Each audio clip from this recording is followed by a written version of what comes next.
The frequency analyzer in Emos's hand showed a flat, dead line.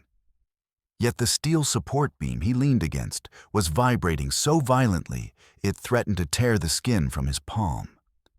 Deep inside shaft number 9, the Kentucky coal dust didn't just hang in the air, it danced, forming perfect, terrifying geometric patterns on the floor in total silence. Then, the pressure shifted.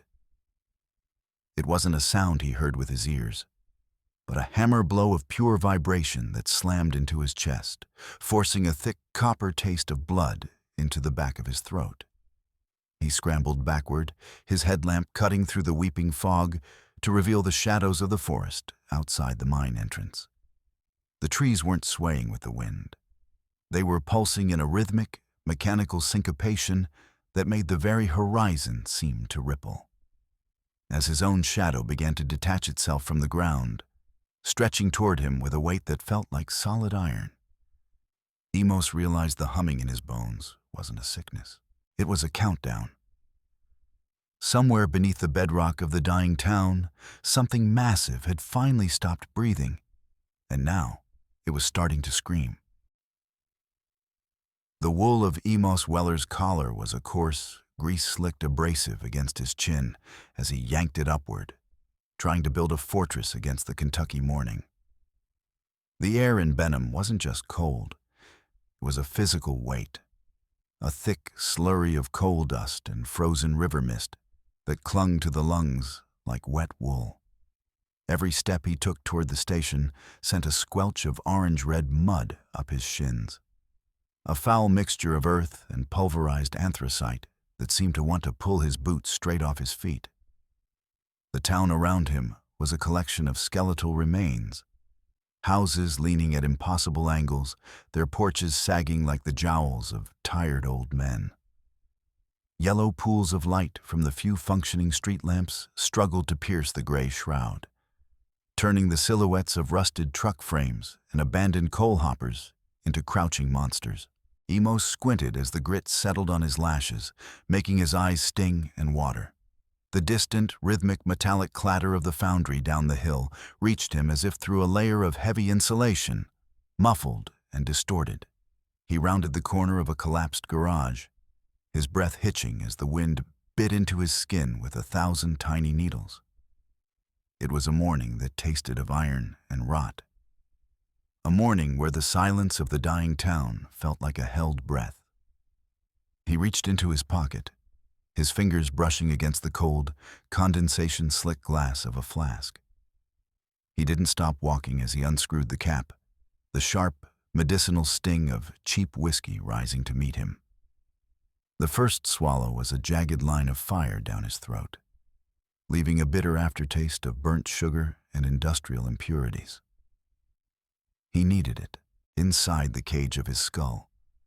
A thin, drilling sound had begun to take root. A high-pitched whine that felt like 10,000 invisible insects vibrating against his eardrums. He clamped his jaw shut until his teeth ached, taking another long pull, desperate to drown that rising hum in an alcoholic fog. His fingertips tapped a frantic, irregular rhythm against his thigh. The vibration of the ground beneath his feet, seeming to travel up through his marrow to join the chorus in his head. The hum was winning. It ignored the warmth spreading through his gut, vibrating instead in the roots of his molars, a deep, tectonic thrum that felt older than the town itself. By the time he reached the heavy steel doors of the old power station, his hands were shaking so violently he had to use both to steady the key. Inside, the station breathed with a mechanical exhaustion. Emos was barely through the door when the internal comms unit on the wall erupted in a flash of angry red. The voice of the dispatcher, grit-toothed and weary, crackled through the speaker, ordering him to grab his gear and head for the 9th shaft immediately. Emos looked at the control panel. The needles on the voltmeters were dancing a frantic jig, slamming against the limiters and pinning themselves in the red zones. Above him, the long fluorescent tubes pulsed with a dry, electric crackle, filling the room with the sharp, ozone scent of a coming storm. He reached for the heavy ring of keys to the decommissioned sectors, the cold metal biting into his palm as a reminder of the decades of dust and silence he was about to disturb. As he buckled his heavy leather tool belt, the weight of it felt like an anchor. But the sweat slicking his spine was cold, born of a dread that had no name yet. He moved toward the entrance of Shaft 9, a place where the darkness seemed to have more substance than the light. When he stepped into the mouth of the tunnel, the beam of his headlamp cut a lonely path through the damp, weeping walls and the tangled remains of old cabling. Then, without warning, the world bucked. The space around him contracted, and a hammer of pure sound slammed into his chest, stealing the air from his lungs. Emos hit the wet floor, his knees cracking against the stone, and he pressed his palms to his ears until his knuckles turned white. It did no good. The sound wasn't coming from the air. It was born inside his own bones, a resonant frequency that turned his skeleton into a tuning fork. Blood hammered in his temples, and the darkness began to bleed into a bruised purple at the edges of his vision. The very atmosphere had turned into a solid, vibrating mass, a physical weight trying to crush the life out of him. He opened his mouth to scream, but no sound came out. Only the metallic, copper taste of blood as the capillaries in his throat and nose began to fail under the pressure. Gasping, his chest heaving, he fumbled for the frequency analyzer at his belt. His fingers were slick with sweat and grime as he pulled the device from its leather holster and pointed the microphone into the yawning black of the tunnel. The screen flickered to life, casting a sickly green pallor over his face. But the display showed nothing but a flat, dead, horizontal line. He shook the device, his heart hammering against his ribs, and checked the gain settings, the battery, the sensor leads. Nothing. The sensors insisted the tunnel was as silent as a grave, even as Emos felt his eardrums reaching the point of total rupture. He reached out and touched a steel support beam. The metal was vibrating so hard it hummed against his skin. Yet the analyzer's needle remained motionless. A cold, hollow terror washed over him. The realization that the machines were blind to the very thing that was killing him. When he finally crawled back toward the main station, the world felt tilted. He walked through the common locker room, the air thick with the smell of wet coal and stale coffee, and watched as the conversations of the other men died a sudden, jagged death. The foreman, a man whose face was a map of hard years and bad luck, watched him with a narrowed, suspicious gaze. Emos could feel the weight of their eyes on the bloodstains on his collar. He caught a glimpse of himself in a cracked, fly-blown mirror. His pupils were blown wide, his skin the color of wet ash, his movements jerky and frantic. One of the younger miners tapped his temple and whispered something that raised a ripple of cruel laughter. Emos tried to hang his hard hat on its hook, but his hand missed twice, the plastic clattering to the floor. The silence that followed was worse than the laughter. A heavy, judgmental quiet that labeled him before he could even speak. "Weller!" The shout came from the manager's office. Emos found himself standing before a desk that felt like a barricade. The station chief, a man who seemed to be made of red meat and anger, slammed a heavy fist onto a pile of reports. He didn't ask what happened. He began to talk about Emos's father. He spoke of the old man screaming about voices in the dark, about the way he'd ended his days in a room with padded walls, clawing at his own ears. The chief's spittle flecked Emos's cheek, but Emos didn't flinch. He was staring at the thick, pulsing vein in the man's forehead, wondering if the chief could hear the rhythm of his own blood, or if he was truly deaf to the world. The threats of firing, of the loss of his meager ration, of the psychiatric board. They were just more noise in a world that was becoming nothing but vibration. He waited. He waited until the night shift had rotated and the station settled into its low, humming slumber. Then, he slipped into the shadows of the archive wing, his silhouette lost among the massive, hulking shapes of the dormant transformers. His fingers, usually clumsy with tremors, moved with a sudden, desperate precision as he thumbed through yellowed vibration logs and ancient blueprints of the lower levels. He found what he was looking for: the primary windings of the main generator. He bypassed the standard sensors and hooked his own makeshift oscilloscope directly into the line. Sweat stung his eyes as he tuned the filters, cutting out the predictable roar of the turbines and the whine of the cooling fans. And then, there it was. On the small, glowing screen, a thin, rhythmic pulse appeared. It wasn't a mechanical failure. It wasn't the erratic stutter of a failing bearing. It was a deep, slow, intentional beat. A hidden pulse that didn't belong to the station, but to the very mountain it was built upon.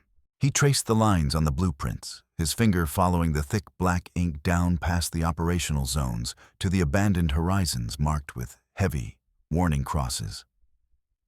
The amplitude on his screen spiked as he moved his equipment toward the sealed elevator shaft.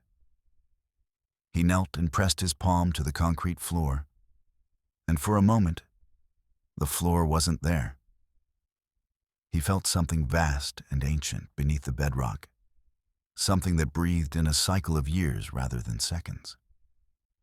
The dust on the floor began to shiver, dancing into perfect geometric fractals around his hand.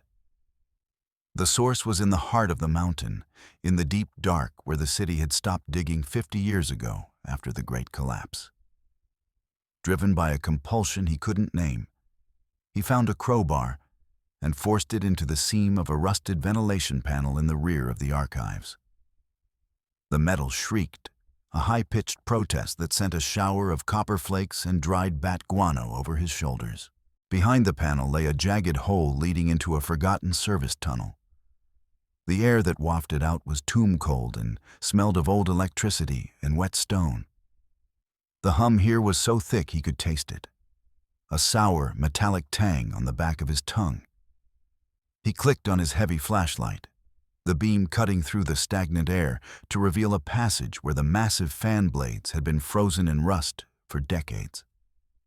Without a second thought, he swung a leg over the ledge and descended into the throat of the mountain. He hadn't gone far when he saw it. A loose brick in the foundation, marked with a faint, carved symbol that matched a tattoo he remembered on his grandfather's forearm. He pried the stone loose. Inside was a small cavity containing a bundle of oil-stained leather. It was a journal, the pages yellowed and brittle, covered in his grandfather's frantic, sprawling hand. Emos read by the light of his headlamp, his breath hitching. The words didn't speak of madness. They spoke of a whisper from the abyss, a subterranean frequency that acted like a cancer on the human mind. His family hadn't been crazy. They had been the keepers of the silence. For generations, the Weller men had used their own bodies and wills to act as a dampener, a biological ground for the mountain's scream. He saw diagrams of strange acoustic baffles and notes on how the resonance could be neutralized by a human mind trained to endure the pressure. He wasn't the victim of a curse. He was the last barrier between Benham and a sound that could shake the town into a mass grave. He closed the book, the weight of it feeling heavier than the mountain above him. He leaned his head against the cold, weeping stone of the tunnel and let the hum in. He didn't fight it this time. He opened his mind to the vibration, accepting the pain as a part of his own flesh, as intrinsic as the color of his eyes. He felt his shoulders square and his heart rate slow. The earth was pulsing, and for the first time in his life, Emos Weller was in sync with it. But the world outside didn't care about his epiphany. The door to the dispatch office didn't just open. It exploded inward, the handle gouging a hole in the drywall. The station chief was back, his face now a bruised purple, shaking a sheet of paper with a heavy, official seal. It was an order for immediate psychiatric evaluation, signed by the county board. The chief didn't speak. He roared, his voice a blunt instrument, as he grabbed Emos by the collar and hauled him toward the exit. The paper fluttered to the floor, forgotten in the mud. As Emos was shoved out into the cold, gray light of the courtyard, he fled.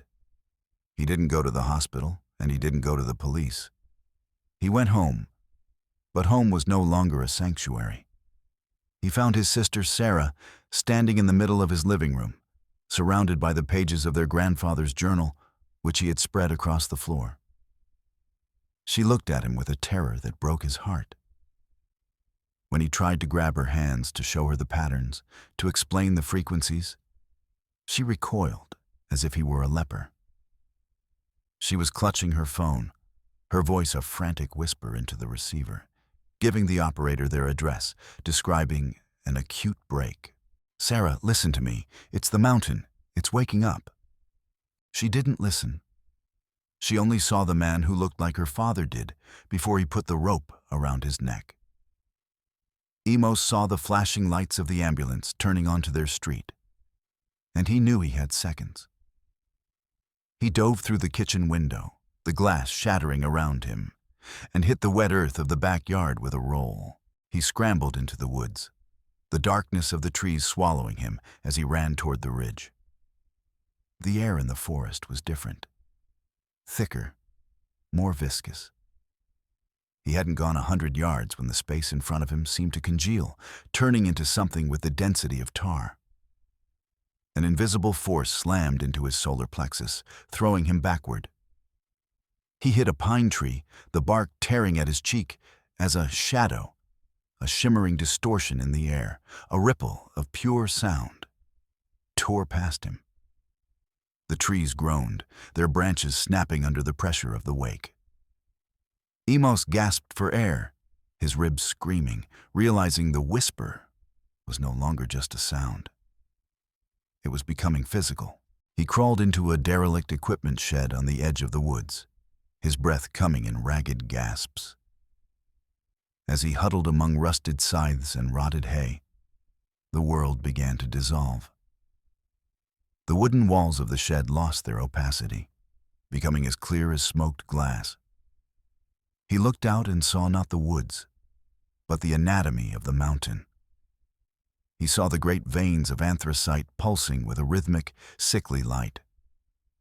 He saw the magma chambers miles below, shifting and heaving like the belly of a pregnant beast. The dust in the air froze, suspended in the light, forming complex, interlocking shapes that defied gravity. He was looking at the clockwork of the world, and it was breaking. When the vision snapped, he was shivering on the floor of the shed, and his watch told him 6 hours had vanished.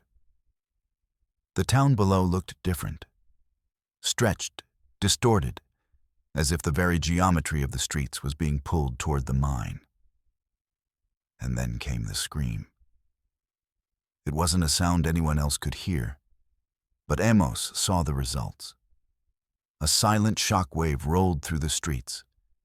He watched from the ridge as the shadows of people on the sidewalks began to warp. They stretched and detached from the feet of the walkers, sliding like ink across the pavement toward the mine shafts. The people didn't stop. They kept walking, but their movements were hollow, their eyes vacant.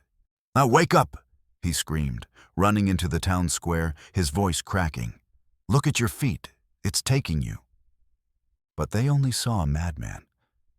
A shopkeeper he tried to warn shoved him into the gutter. Someone threw a stone that caught him in the shoulder. The collective murmur of the crowd turned into a snarl of aggression. To them, he was the source of the unease, the broken thing that reminded them of their own fragility. 2 police officers broke through the crowd, their pistols drawn. "Weller, get on the ground." Emos froze, but the mountain wasn't finished. A massive acoustic pulse rippled through the pavement. The officers' guns began to vibrate in their hands, emitting a high-pitched, ultrasonic shriek. The metal turned white-hot in a heartbeat. They screamed, dropping the weapons, which continued to dance and skitter on the tiles like trapped birds. Emos didn't wait. He bolted through the gap, his feet feeling light, his body moving through the dense air like a fish through water. He sought refuge in the basement of the old town library, barricading the door with a heavy oak bookshelf. In the cramped, smelling dark, he felt the mountain's mind, if it could be called that, probing his own. It was a cold, ancient thing, a hunger that had no name. It showed him visions of Benham collapsing into a sinkhole, of the houses being ground into tooth powder by the vibration. He clutched his head, his fingernails digging into his scalp, trying to drown out the images of crying children and empty, staring windows. The basement windows shattered inward. Glass rained down on him as the beams of flashlights cut through the dust. The police and the orderlies were there, their faces masks of pity and resolve. They didn't see the shadows crawling up the walls. They only saw a man having a violent seizure on a bed of broken glass. They pinned him down, a knee in his back, a hand gripping his throat, as a needle glinted in the light. Emos forced himself to go still. He remembered his grandfather's notes. The sound feeds on fear. It feeds on the pulse. He forced his heart to slow. He forced his lungs to take long, shallow draws. He became a stone. He became the silence. As his panic receded, the pressure in the room vanished. The orderlies blinked, confused, their grip loosening as if they had suddenly forgotten why they were holding him. The mountain didn't like being ignored.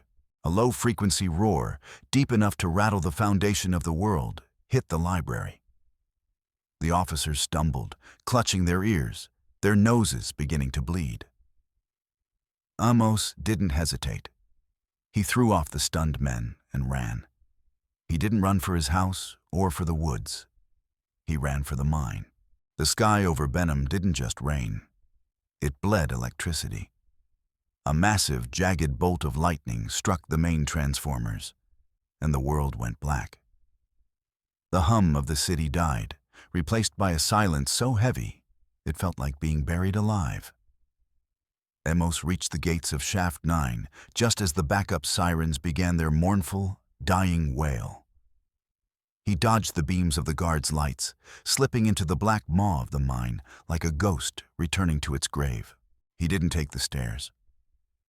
He jumped onto the lift cage, the steel cables screaming as he hacked at them with a stolen fire axe. The cage plummeted. The wind roared in his ears as he fell into the heart of the mountain, the rectangle of the surface light shrinking to a pinprick before vanishing entirely. He hit the bottom of the shaft with a bone-jarring thud. Here, at the lowest level, the sound was no longer a sound. It was a solid wall of force. His skin felt like it was being flayed by invisible razors. Capillaries in his eyes and ears burst, painting his face in a mask of red. Every atom of his being was being shaken apart. Huge slabs of slate groaned and fell from the ceiling. But they didn't just hit the floor. They were ground into powder before they landed. The coal dust in the air began to swirl, pulled by the magnetic and acoustic fury of the chamber. It formed a shape, a towering, hunched figure of black grit and shadow. His father. The dust thing didn't speak. It opened its mouth and unleashed a torrent of pure, concentrated energy that threw Emos across the chamber. He felt his ribs snap. He felt his eardrums go. The father moved toward him, each step a localized earthquake, its eyes burning with a cold, phosphorescent light. It was the physical manifestation of every Weller's failure, every drop of blood they had spilled trying to hold back the dark. Emos tried to stand, but the floor was gone. A massive fissure had opened in the center of the floor, glowing with a sickly, pulsing violet light. The mountain was opening its mouth to swallow the world. He looked at his hands. They were translucent, vibrating so fast they were blurring at the edges. He realized then that he couldn't fight the sound. He had to become the counterpoint, He crawled toward a rusted, abandoned mining cart near the edge of the fissure. Beneath the rotted canvas lay what he had hoped for: crates of old industrial ammonite, forgotten for half a century. The smell of the explosives was sweet and deadly. He didn't need a detonator. The mountain was providing all the energy he needed. He began to set the charges, his fingers moving with a frantic, dying grace. He placed them not at random, but at the nodes he could see, the points where the rock was glowing brightest, where the resonance was most concentrated. The Dust Father loomed over him, its hand raised to crush him. But Emos didn't look up. He was humming. He was singing a low, guttural tone that matched the vibration of the explosives. "Not today," he wheezed, his voice a rasp of blood and grit. He threw his entire weight onto the manual plunger he'd rigged to the blasting cap. The world didn't just explode. It inverted. The blast of the ammonite met the peak of the mountain's frequency in a perfect, destructive interference. For one infinitesimal second, there was total, perfect silence. And then, the mountain collapsed inward. Emos felt himself being thrown into a ventilation duct just as the ceiling of the main chamber came down. He scrambled through the narrow, rusted pipe, the metal tearing at his clothes and skin, as the 9th shaft was erased from existence behind him. He didn't look back. He crawled until his fingers hit wet grass and the air tasted of rain again. He rolled out onto the muddy slope of the hill, gasping, his body a map of broken bones and scorched skin. He looked down at Benham. The lights were coming back on. The shadows were where they belonged. The hum was gone. He walked back into town, a walking corpse covered in the gray ash of the mountain. The police were there, the ambulances, the angry crowds. They pointed their guns at him. They shouted orders he couldn't hear because his ears were nothing but ruined tissue. He walked right through them. He didn't raise his hands. He didn't say a word. He looked at their faces, their confused, terrified, living faces. And he smiled. He reached his house and sat on the porch. The wood was solid. The air was still. For the first time in 3 generations, a Weller sat in the silence. He was deaf, he was broken, and he would likely spend the rest of his life in a cell or a ward. But as the sun began to bleed over the Kentucky hills, Emos Weller closed his eyes and finally, truly, went to sleep. The mountain was just a mountain again, and the silence was the most beautiful thing he had ever heard.